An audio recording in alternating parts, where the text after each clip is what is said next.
Yo, we're back. We're good. All right, so the last time we checked in with you guys, Casey had flown out and helped us get the engine running right. Now, we ran into a couple of issues because after Casey came out, we still couldn't get the bottle throttly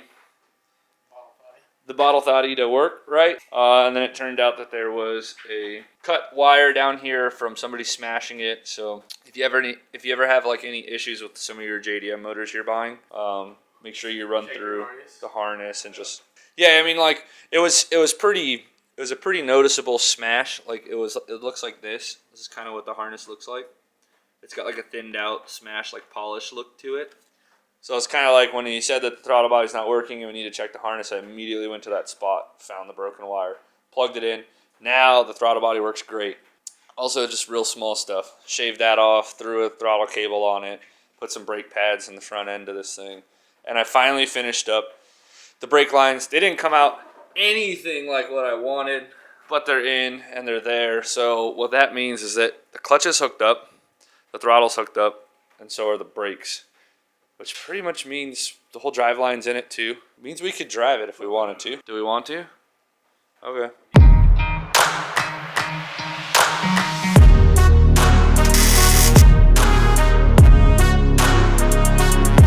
Way more excited. Cheers. Probably end up lifting the front end just a little bit while we get in there and bleed the brakes. Cool thing, the crazy thing I should say. The interesting thing about pedal assemblies. So the Tilton 600 series has two masters, one for the front and one for the rear when it comes to the brakes. So it's kind of interesting. It's an interesting thing to bleed, and the reason is that you have to have somebody in here pressing the brake and bleeding it like normal, but you have to have somebody on the outside bleeding one front caliper and one rear caliper in order to bleed the system right. So it's almost a three-man job, but we can make it happen with two guys. It's just going to be really solid communication, meaning that like when he pushes it down, he's going to have to hold pressure, and then I'm going to open the front and it'll go halfway down, and I'm going to leave the front open. He has to maintain pressure, and then I'll open the rear, and then it'll go all the way down. He has to stay down so I can tighten the front and tighten the rear, and we'll go through the bleeding system like that. Clutch is working, throttle's working. All that's in. So last thing to do is brakes.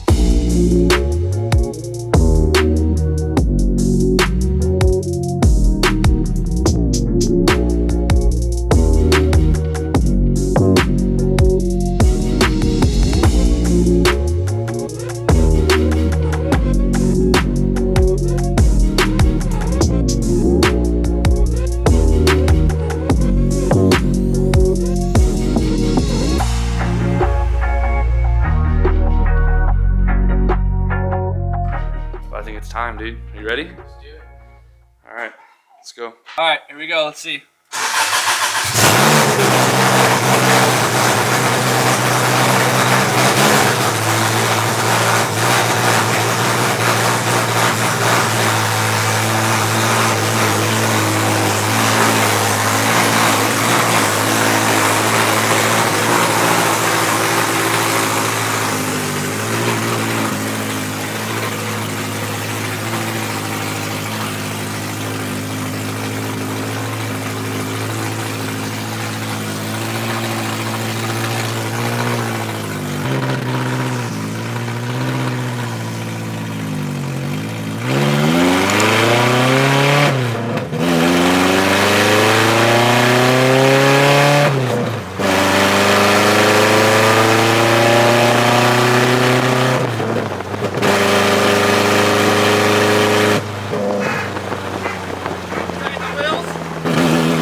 That was bad, dude.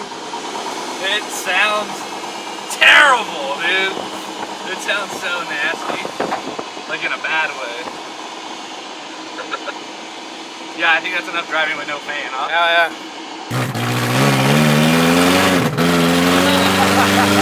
I wasn't ready.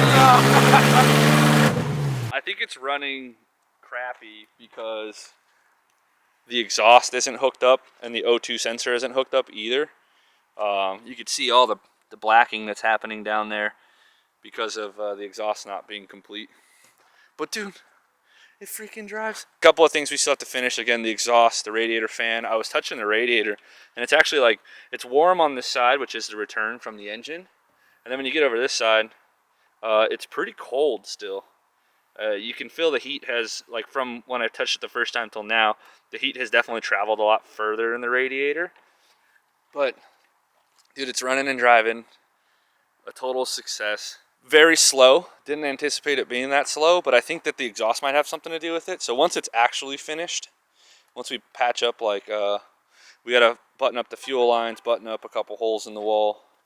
But once all that's done, dude, I think we got a sick little like street ripper right here.